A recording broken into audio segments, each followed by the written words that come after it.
চাই যে এর ভিত্তিটা কি। মানে বিজেপি এতগুলো ভোট পেয়ে এতগুলো সিট পেয়ে তারা ক্ষমতায় এসে গেছে, তারপর তাদের কোনো নেতাও নয়, তাদের একজন বড় নেতার আত্মসহায়ক, এবং এই আত্মসহায়কের কাছে যে নথি তথ্য থাকে সেটা তো আর আমার দলের বা আমার কোনো নেতৃত্বের বা আমার কোনো কর্মী সংক্রান্ত নয়, সেটা তো তাদের দলের তাদের নেতৃত্বের বিষয়।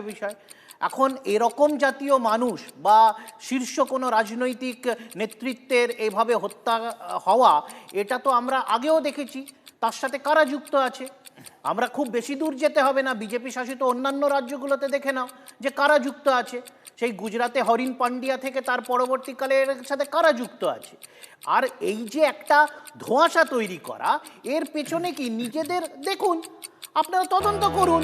আপনাদের পুলিশ আজ থেকে এক বছর আগে যদি ঘটনা ঘটো, তাহলে আমরা আজকে বাংলার পুলিশ প্রশাসন সরকার নিয়ে আলোচনা করতাম।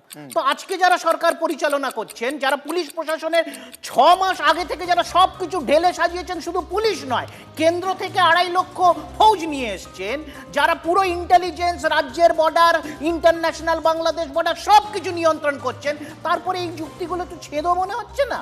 তাহলে আপনি ধরুন, কি করে ধরলো?